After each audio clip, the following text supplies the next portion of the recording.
श्रीगुरुभ्यो नमः।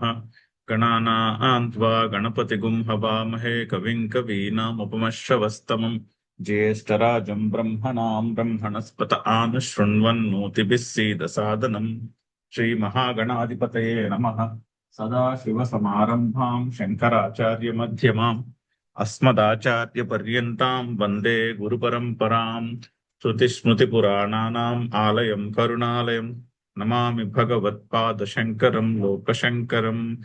नारायणं नमस्कृत्य नरं चैव नरोत्तमं देवीं सरस्वतीं व्यासं ततो जयमुदीरयेत्. జై గురుదేవ్.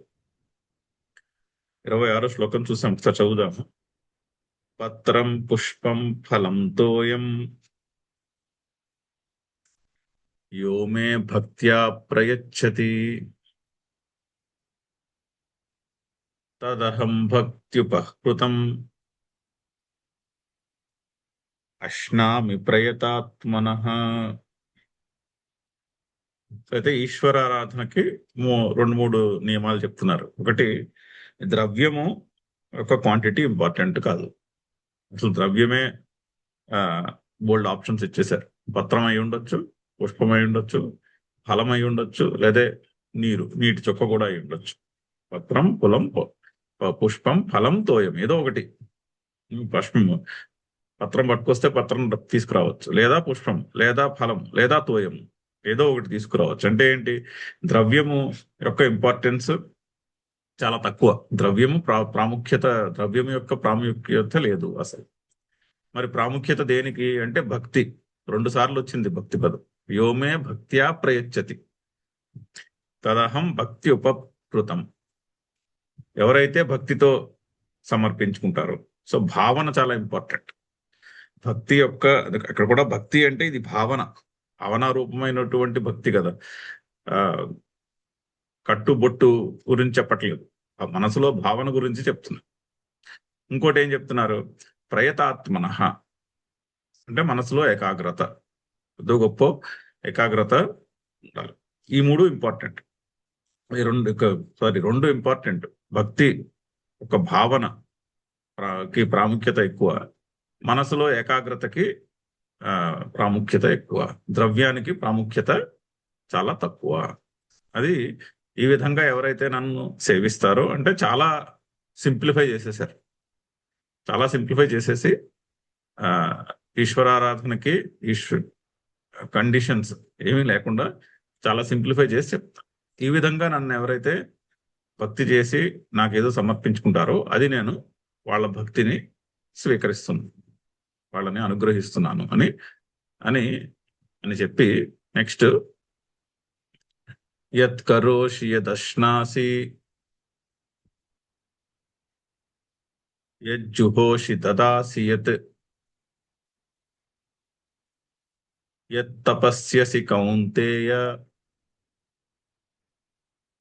తత్ కురుష్వ మదర్పణం. మళ్ళీ చాలా చాలా విలువైనటువంటి శ్లోకము, అవతారిక. యతః ఏవం అతః అంటే ఇది ఎందువలనైతే భక్తితో, ముందు శ్లోకంలో ఏం చెప్పారు? భక్తితో సమర్పించుకోవాలి. భక్తి, మనసులో ఏకాగ్రత, రెండు ఇంపార్టెంట్. ఈశ్వరునికి ఆరాధన చేసే సమయంలో భక్తి, మనసులో ఏకాగ్రత, ఆ 2 ఉంటే నేను స్వీకరిస్తున్నాను. ఎందుకు ఎందువలన అని చెప్పడం. యతః అతః, ఎందువలనైతే నేను స్వీకరిస్తున్నానో అందువలన. ఎందువలన అంటే యత్ కరోషి యత్ అశ్నాసి యత్ జుహోషి దదాసి యత్ తపస్యసి కౌంతేయ తత్పురుష్వ మదర్పణం. సో యత్ కరోషి, ఏది చేస్తున్నావో అంటే చేసే కర్మలు, ఏ కర్మలైనా కూడా అవి శాస్త్రీయమైన కర్మలు కావచ్చు, అంటే శాస్త్రం ఒప్పుకున్నటువంటి కర్మలు, శాస్త్రీయమైనటువంటి కర్మలు కావచ్చు, లేదా లౌకికంగా మనము మన లైఫ్ స్టేజ్ని బట్టి మన డ్యూటీస్ అయినటువంటి కర్మలు ఏవైతే ఉన్నాయో యత్ కరోషి, యత్ అశ్నాసి, ఏది తింటున్నావో. తింటున్నావో అంటే న్యాచురల్ గా, అంటే ఏదో ఆ ఈరోజు ఫలానాది వండు అని చెప్పి ఆర్డర్ ఇచ్చి వండించుకున్నది కాదు. ఏదో ఆ టైంకి న్యాచురల్ గా ఏది ఆ, ఏది లభ్యమవుతుందో అది, ఏ ఏ విధంగా ఏది తింటున్నామో అది. అంటే ఏదో పార్టీకి ఆర్డర్ చేసుకుని లేదా ఏదో ఫంక్షన్ కి స్పెషల్ గా ఆర్డర్ చేసుకుని తినిపించుకున్నవి కాకుండా నార్మల్ గా నార్మల్ గా ఏది తింటుంది అది. యత్ అశ్నాసి. యత్ జుహోషి, ఏది హోమము చేస్తున్నావో. అది ఎటువంటి పూజ అయినా కావచ్చు. వైదికమైనటువంటి హోమము అయి ఉండొచ్చు, లేదా పౌరాణికమైనటువంటి హోమము అయి ఉండొచ్చు. అంటే శ్రౌత కర్మ అయి ఉండొచ్చు, స్మార్త కర్మల్లో అయి ఉండొచ్చు. ఏది హోమము చేసినా. యత్ దదాసి, ఏది దానము చేస్తున్నావో. అంటే ఆ కాంటెక్స్ట్ ని బట్టి, ఆ, మనమున్న సోషల్ కాంటెక్స్ట్ ని బట్టి దానం యొక్క యోగ్యత ఎవరికి ఉన్నదో అప్పుడు దానం చేస్తున్న సమయంలో. ఫర్ ఎగ్జాంపుల్, ఆకలేస్తున్న వాడికి భోజనం పెట్టడం దానం. ఎవరైనా చదువుకుంటానంటే మనకు తెలిసింది చెప్పడం ఫర్ ఎగ్జాంపుల్. లేదా బయటకు వెళ్ళినప్పుడు అవసరమైన వాడు ఎవరన్నా కనిపిస్తే వాళ్ళకి దానం చేయుట. ఎత్తు దదాసి. ఎత్తు తపస్యసి, తపస్సు యొక్క ఆచరణ ఏది చేస్తున్నామో ఆ తపస్సు. కౌంతేయ, ఓ అర్జున, తత్ కురుష్వ, అది చెయ్యి. ఎలా చెయ్యి? మదర్పణం, నాకు సమర్పించి చెయ్యి. సో ఏ పని చేసినా కూడా ప్రతిదీ కూడా ఈశ్వరార్పణ బుద్ధితో చేయాలి. అంటే సమర్పించుకుంటూ భక్తితో సమర్పించుకుంటే నేను ఏదైనా పుచ్చుకుంటాను. అది అలా ఉండగా నువ్వేం చేయాలి? నువ్వు చేసే పనులన్నీ కూడా, అది ఏ పనైనా సరే, నువ్వు చేసే పనులు అది వైదికమైనటువంటి కర్మలు అయి ఉండొచ్చు, లేదా పౌరాణికమైనటువంటి కర్మలు అయి ఉండొచ్చు, నిత్య కర్మలు అయి ఉండొచ్చు. ఆ కర్మలన్నీ కూడా వేదంలో చెప్తున్నటువంటి కామ్యకర్మలే అయి ఉండొచ్చు. అయినా కూడా దాన్ని ఏమని చేయాలి? మదర్పణం. మనము ఆ అన్ని పూజల్లోనూ లాస్ట్ లో చేస్తాం శ్రీకృష్ణార్పణమస్తు అని. శ్రీకృష్ణార్పణమస్తు అన్నప్పుడు మరి ఇంకప్పుడు సంకల్పానికి అది కాంట్రడిక్టరీ కదా. ఐశ్వర్యము ఆయురైశ్వర్య అభివృద్ధ్యర్థం అని సంకల్పం చెప్పుకుని లాస్ట్ లో కృష్ణార్పణం అంటే అది కాంట్రడిక్టరీ అవలే. ఒక పక్కనేమో నాకు ఇది కావాలి, నాకు అది కావాలని ఒక పెద్ద కోరిక లిస్ట్ చెప్పి లాస్ట్ లో కృష్ణార్పణమస్తు అంటే అది కాంట్రడిక్టరీ అయిపోయింది కదా. సో అది అంతే కదా, మరి అది కాంట్రడిక్టరీ. అలా కాదు, ఆ కోరికల లిస్ట్ తీసేసేయమని. ఆ కోరికల లిస్ట్ అంతా తీసేసి పక్కన పెట్టి ఏ పని చేసినా కూడా శ్రీ పరమేశ్వర ప్రీత్యర్థం ఆ పని చేయడం, ఈశ్వరార్పణ బుద్ధితో. పని అయిపోయిన వెంటనే శ్రీకృష్ణార్పణం వస్తుంది. మరి ఇంకా శ్రీకృష్ణార్పణం వస్తూ అనేస్తే ఇంకా మరి వెనక్కి తిరిగి దానికే చూసేది లేదు. ఇంకా ఆ కర్మ నుంచి వచ్చిన ఫలం ఏదైనా ఉంటే అది ఆ పరమాత్మకే చెందుతుంది, అది నాది కాదు. ఇంకా మరి వెనక్కి తిరిగి చూడడం అంటూ ఉండదు శ్రీకృష్ణార్పణం వస్తూ అంటే. సో ఆ విధంగా ఏది చేసినా కూడా అవి శాస్త్రీయమైనటువంటి కర్మలు అయి ఉండొచ్చు, శారీరకంగా కష్టపడి చేసే కర్మలు అయి ఉండొచ్చు, వ్యావహారికం, సంసారంలో ఉన్న ట్రాన్సాక్షన్స్ బోల్డ్. ఏదో ఇచ్చి పుచ్చుకొనుట, అక్కడికి వెళ్ళుట, కూరలు కొనుక్కుంటా, ఇది తెచ్చుట, అది తెచ్చుట, ఆఫీస్కి వెళ్ళి ఉద్యోగం చేయుట, రకరకాల వ్యావహారికమైనటువంటి కర్మలు అయి ఉండొచ్చు. అవి సామాజికమైనటువంటి కర్మలు అయి ఉండొచ్చు. ఏదో సేవా కార్యక్రమం చేస్తూ ఉండొచ్చు, గురువు గారు చెప్పిన ఏదో కార్యక్రమం చేస్తూ ఉండొచ్చు, లేదా పారమార్థికమైనటువంటి కర్మలు. ఈ విధంగా శ్రవణము, మననము, నిధిధ్యాసనము, శాస్త్రము యొక్క అధ్యయనము, ఇటువంటి కర్మలు అయి ఉండొచ్చు. ఏది చేసినా కూడా అది అన్ని శ్రీకృష్ణార్పణ ఇస్తుంది. ఇంకా మళ్ళీ ఇందులో నాకు ఇది కావాలి అన్నటువంటి కండిషన్ ఏమీ లేదు. మళ్ళీ ఇంకా అందులోకి సంకల్పాలు తీసుకురాకూడదు. సంకల్పాలను పక్కన పెట్టేసి ప్రతిదీ కూడా శ్రీకృష్ణార్పణమస్తు అనే ట్రూ స్పిరిట్ తో చేయి అని చెప్తున్నాను డైరెక్ట్ గా. మనకి ఇది చాలాసార్లు ఆల్రెడీ కర్మయోగం గురించి చాలా విస్తారంగా డిస్కషన్ జరిగింది. మళ్ళీ ఇంకోసారి గుర్తు చేస్తాం. ఏది చేసినా కూడా అది ఈశ్వరార్పణ బుద్ధితో చేయుట అనేది అలవరుచుకోవాలి. అంటే ముందేమో ఈశ్వరార్చనకి కండిషన్స్ అన్ని తీసేశారు. పత్రము కానీ, ఫలము కానీ, పుష్పము కానీ, తోయము కానీ ఏదో ఒకటి తెచ్చుకుని, ఏదో ఒకటి తీసుకుని భక్తితో నాకు సమర్పించుకుంటే నేను తీసుకుంటున్నాను అని చెప్పి నువ్వు చేసే పనులన్నీ కూడా ఈశ్వరార్పణ బుద్ధితో చేయము. అది కండిషన్. అది చదువుదాం భాష్యకారులు ఏమంటున్నారో. యత్ కరోషి, యత్ కరోషి అంటే ఇది చేస్తుంది. తర్వాత యద్ అశ్నాసి ఉంది, దానికి చిన్న ఎక్స్ప్లెనేషన్ ఇస్తున్నారు. స్వతః ప్రాప్తం యత్ అశ్నాసి అంటే న్యాచురల్ గా ప్రాప్తించినది భుజిస్తున్న సమయంలో ఏది భుజిస్తున్నాం అంటేనే కానీ మనం లిస్ట్ ఇచ్చేసి వండించుకుని ఇవన్నీ నాకు ఇష్టమైనవి, ఈరోజు వంకాయ కూర అదేదో కారం పెట్టి చేయి అని అది చేయించుకుని అది తింటూ ఇది శ్రీకృష్ణార్పణమస్తు అనడం కాదు, అలా అనట్లేదు, క్లారిఫై చేస్తున్నా. స్వతః ప్రాప్తం, న్యాచురల్ గా ఏమీ అడగకుండా ఆ టైంకి ఏది లభిస్తుందో అది భుజిస్తాం. అలా భుజించినప్పుడు ఆ భుజిస్తున్నది నాకు సమర్పణ చేయి. అంటే కోరికలకి లింక్ ఉండకూడదు. అది ఐడియా ఏంటంటే కోరికల్ని తీసి పక్కన పెట్టమని కదా కర్మయోగం యొక్క ఇన్స్ట్రక్షన్ ముందు నుంచి కూడా. సో భోజనం విషయంలో కూడా అంతే, కోరిక లేదు కానీ ఆ టైంకి ఏదో ఒకటి వస్తుంది, ఏదో ఒకటి తయారు చేసుకుని తింటాము. ఏది తయారు చేసుకుని ఉంటే అది. యచ్చ జుహోషి హవనం నిర్వర్తయసి శ్రౌతం స్మార్తం వా. యత్ జుహోషి, ఏది హోమము చేస్తున్నావో. జుహోషి అంటే హవనం నిర్వర్తయసి, హోమము చేస్తున్నావో. ఏమిటి హోమాలు? 2 రకాలు, శ్రౌత కర్మలు, స్మార్త కర్మలు అని వేదం చెప్పినవి, తర్వాత పురాణాల్లో చెప్పినవి. రెండిట్లో ఏదో ఒకటి ఏది చేసినా కూడా యత్ జుహోషి వా యత్ దదాసి ప్రయచ్చసి బ్రాహ్మణాదిభ్య హిరణ్యాన్న అన్నాజ్యాది అంటే దానముకి ఆ కాంటెక్స్ట్ లో ఉన్నటువంటి కొన్ని ఎగ్జాంపుల్స్ ఇస్తున్నారు. ఆయన సమయంలో ఉన్న కాంటెక్స్ట్ కి, సోషల్ కాంటెక్స్ట్ కి చెందినటువంటి 2 ఎగ్జాంపుల్స్ ఇస్తున్నారు. బ్రాహ్మణాదిభ్య, బ్రాహ్మణులు మొదలగు వారికి, వారి కొరకు.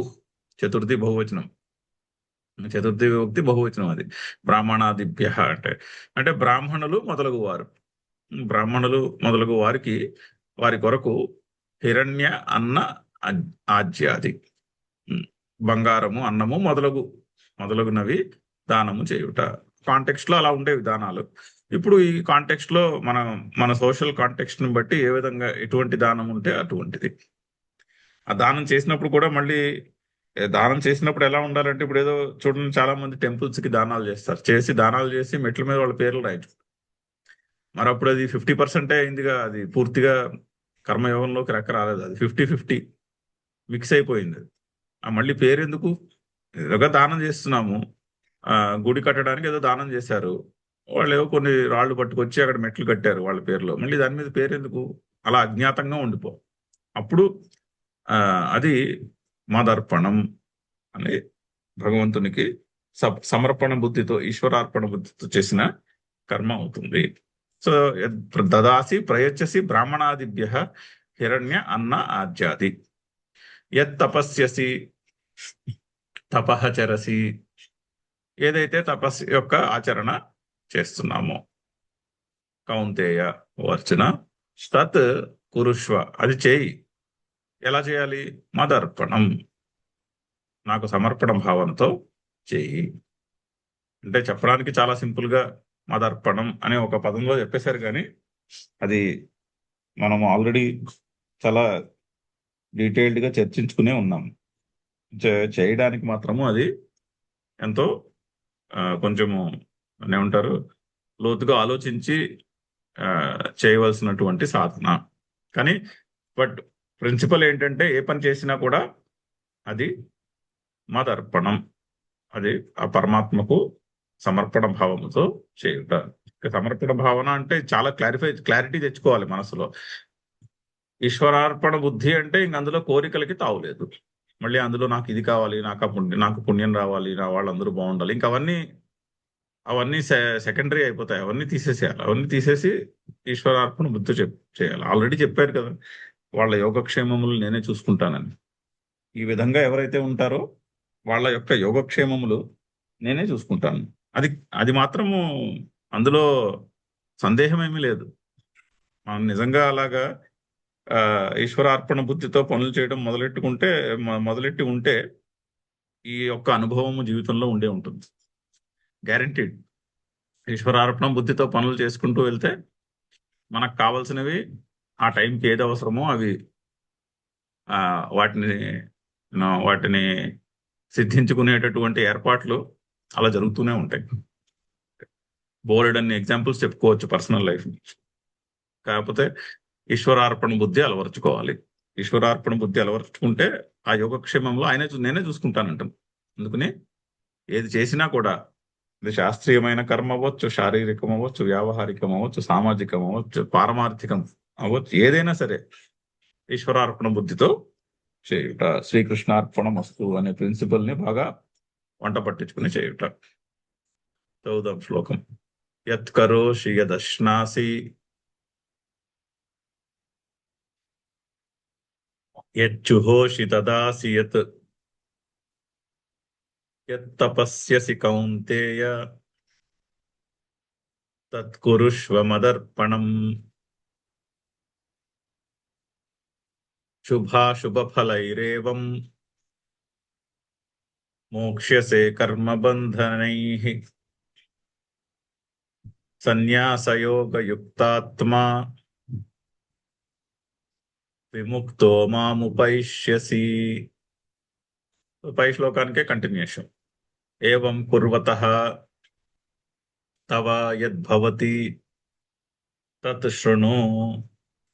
సో ఏవం కుర్వతః, నువ్వు ఇలా చేస్తూ ఉండగా, నువ్వు ఈ విధంగా మదర్పణం, నువ్వు చేసే పనులన్నీ కూడా ఈశ్వరార్పణ బుద్ధితో చేస్తూ ఉండగా, అలా చేస్తూ ఉంటే ఏమవుతుందో అది చెప్తాను విను. తవ యద్భవతి, అలా చేస్తుంటే నీకేమవుతుందో తత్ శృణు, అది చెప్తున్నాను విను. ఏమవుతుంది? శుభాశుభ ఫలై ఏవం మోక్ష్యసే కర్మబంధనై సన్యాసయోగయుక్తాత్మా విముక్త మాం ఉపైష్యసి. సో అలా చేస్తూ ఉంటే, ఈశ్వరార్పణ బుద్ధితో మన పనులు చేస్తూ ఉంటే ఏమవుతుంది? చాలా పెద్ద ఒక చేంజ్ వస్తుంది. ఒక పెద్ద over a period of time ఒక పెద్ద చేంజ్ జరుగుతుంది. ఏమిటా చేంజ్? శుభాశుభ ఫలై కర్మబంధనై మోక్షసే ఏవం మోక్షసే. ఒక పెద్ద బెనిఫిట్, ఒక చాలా పెద్ద బెనిఫిట్ వస్తుంది. ఏమిటది? శుభాశుభ ఫలై కర్మబంధనై మోక్షసే.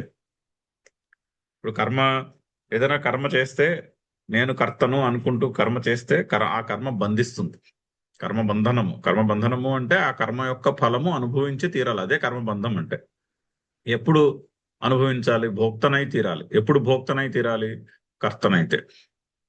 నేను కర్తనైతే దాని యొక్క ఫలము కూడా నేనే అనుభవించాలి.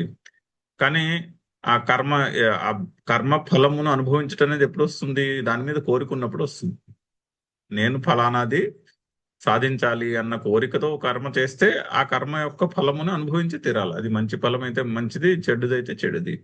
అదే బంధం, కర్మబంధనము. ఆ కర్మబంధంను ఏ రూపంలో ఉంటుంది? శుభాశుభ ఫలై, శుభ అశుభ ఫలముల రూపంలో ఉంటుంది కర్మబంధనం.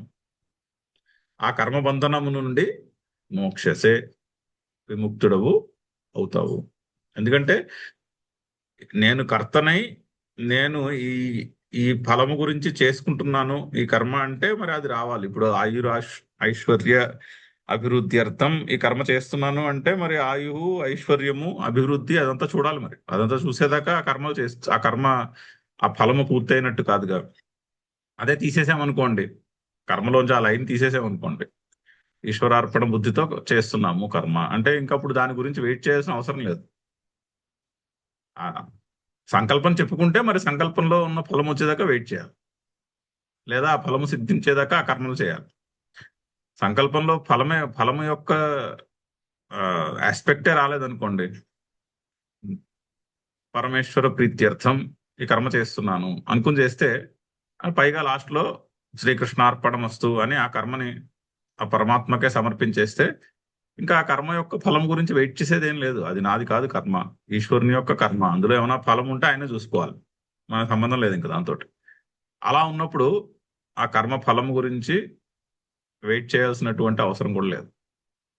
ఒకవేళ ఈ జన్మలో ఆ కర్మ ఫలము సిద్ధించకపోతే మళ్ళీ జన్మలో వచ్చి ఆ ఫలాన్ని అనుభవించాల్సి వస్తుంది. ఇంకా ఆ వెయిటింగ్ అదంతా ఏం లేదుగా, దాంతో ఫలంతో సంబంధం లేదు ఇంకా.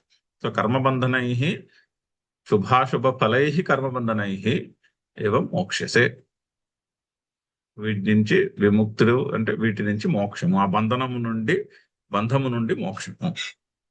సన్యాస యోగయుక్తాత్మ విముక్త. అలా కోరుకున్న అటువంటి స్టేట్ ఆఫ్ మైండ్ ఉన్నవాడు సన్యాస యోగయుక్త. సన్యాస యోగము అనే యుక్తి కలిగినటువంటి అంతఃకరణము కలవాడు సన్యాస యోగ యుక్తాత్మ. సన్యాస యోగము ఆల్రెడీ చూసాం ఇదివరకు. సన్యాసము అంటే ఆ నాది అనే భావనను వదిలేయుట. యోగము అంటే కర్మ. సన్యాసము అంటే నాది కాదు అని వదిలేయట. అంటే మరి నాది కాకపోతే ఎవరిది? పరమాత్మది. సన్యాసము ఈజ్ ఈక్వల్ టు ఈశ్వరార్పణ బుద్ధి. ఈశ్వరార్పణ బుద్ధియే సన్యాసం.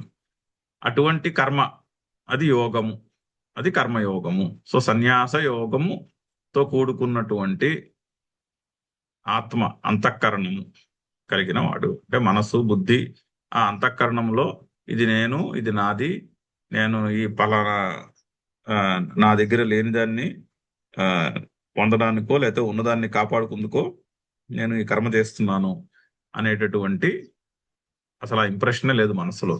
ఆ థాటే రాదు. వచ్చినా దాన్ని తీసి పక్కన పెట్టేది. అది సన్యాస యోగ యుక్తాత్మ. అటువంటి వాడు అలా ఉంటే అక్కడికి క్యాష్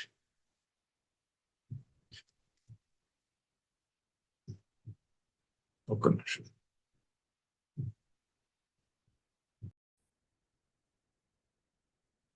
సో అటువంటి సన్యాస యోగ యుక్తాత్మ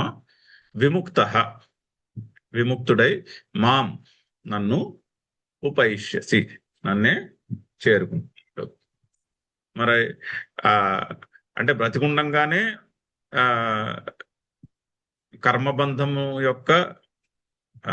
కర్మబంధము నుండి విముక్తి చెంది నన్నే చేరుకుంటున్నాడు.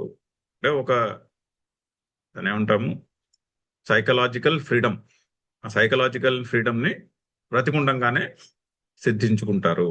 ఏ విధంగా ఉంటే ఏది చేసినా కూడా మదర్పణం అనేటటువంటి యాటిట్యూడ్తో కర్మలు చేస్తే ఆ కర్మబంధము యొక్క మోక్షము తొలగిపోయి నన్నే చేరుకుంటారు.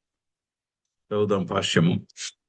శుభాశుభ ఫలై శుభాశుభే ఇష్టానిష్టే ఫలే ఏషాం తాని శుభాశుభ ఫలాని. శుభ అశుభ రెండు ద్వంద్వ సమాసం. శుభాశుభే ఇష్ట అనిష్ట అంటే ఇష్టమైనది అనిష్టమైనది. ఆ ఫలము ఆ ఫలే ఏషాం తాని ఆ ఫలములు దేని యందు ఉన్నాయో అవి అశుభాశుభ ఫలములు కలిగినవి. ఏమిటవి? కర్మాణి కర్మలు. శుభాశుభ ఫలములు కలిగినటువంటి కర్మలు.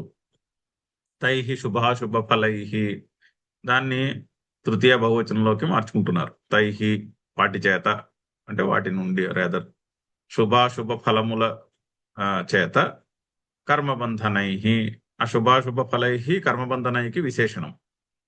శుభాశుభ ఫలములు కలిగినటువంటి కర్మల యొక్క బంధముల చేత రేదర్ కర్మబంధనై కర్మాణ్యేవ బంధనాని. కర్మయే బంధనం. ఇప్పుడు నేను కర్తను అని చేసుకునే కర్మే బంధం. ఇంకంతకంటే పెద్ద బంధం ఏం లేదు. అదే బంధం, వేరే బంధం ఏం లేదు. నేను కర్తను అని పని చేయుటయే బంధం. ఆ బంధముల నుండి తై కర్మబంధనై ఆ కర్మబంధముల చేత ఏవం మత్ సమర్పణం కుర్వన్ పైన చెప్పిన విధంగా ఈ విధంగా కర్మలు చేస్తే ఏ విధంగా మత్ సమర్పణం కర్మలు నాకు సమర్పించి చేస్తే మోక్షసే ఆ కర్మబంధనముల చేత విముక్తులు అవుతారు. సహ అయం సన్యాసయోగ, అతడు సన్యాస యోగం నందు ఉన్నవాడు. అంటే ఏమిటి? నామ నామ అనగా సన్యాసశ్చ అసౌ మత్సమర్పణతయా. అంటే ఎందుకు అది సన్యాసమైనది? మత్సమర్పణతయా, నాకు సమర్పించి చేయుట చేత అది సన్యాసమైనది. సన్యాసం అంటే అది సన్యాసము ఈజ్ ఈక్వల్ టు ఈశ్వరార్పణ బుద్ధి. అంటే state of mind, physical state కాదు, ఇది స్టేట్ ఆఫ్ మైండ్ కి చెందినటువంటి సన్యాసం. ఇది కూడా మనం చాలా సార్లు చెప్పుకున్నాం అన్నమాట. సన్యాసం అనగా గీతలో సన్యాసము అంటే it's a state of mind. మత్ సమర్పణతయ, నాకు సమర్పించి ప్రతిదీ నాకు సమర్పించుట చేత అది సన్యాసమైనది. పైగా అది కర్మ, కర్మత్వాత్ యోగశ్చ అసౌ. సో యాటిట్యూడ్ ఈశ్వరార్పణ బుద్ధి, యాక్షన్ అది కర్మ, అందుకునేది సన్యాస యోగము అయినది. తేన సన్యాసయోగేన యుక్తః ఆత్మా అంతఃకరణం యస్య తవ. నీకు సన్యాసయోగము చేత యుక్తమైనటి కూడుకున్నటువంటి ఆత్మ అంటే అంతఃకరణం. ఇక్కడ ఆత్మ శబ్దానికి అంతఃకరణము అని అర్థం. సో సన్యాస యోగ యుక్తాత్ముడవై ఉండుము అంటున్నాడు. సన్యాసయోగముతో కూడుకున్నటువంటి అంతఃకరణము కలిగిన వాడివై నీవు పనులు చేస్తే త్వం సన్యాసయోగయుక్తాత్మా సన్, ఆ సన్యాసయోగయుక్తాత్ముడవై ఉండగా విముక్తః కర్మబంధనై, కర్మబంధనముల చేత విముక్తుడవు అవుతావు. ఎప్పుడు? జీవన్నేవ, బ్రతికుండంగానే, అంటే ఈ జన్మలోనే.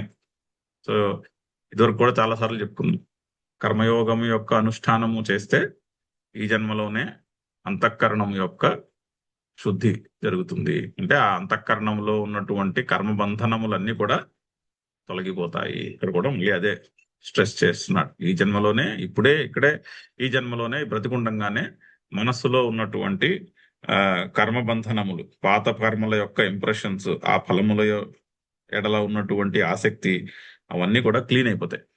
క్లీన్ అయిపోయి హాయిగా మనస్సు ప్రశాంతంగా తయారవుతుంది.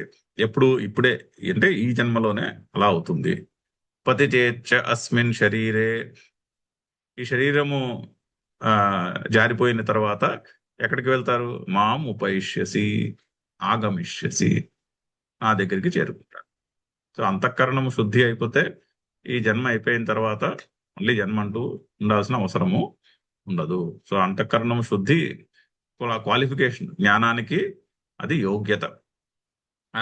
అప్పుడు ఈ చదువుకున్న విషయములు బాగా చక్కగా వంటబట్టి ఈ శరీరం రాలిపోయిన తర్వాత మళ్ళీ తిరిగి జన్మను పొందవలసినటువంటి అవసరం ఉండదు. నన్నే చేరుకుంటున్నారు, ఆ పరమాత్మనే చేరుకుంటున్నారు. ఎన్నోసార్లు చూసాం ఈ కాన్సెప్ట్ ఆల్రెడీ.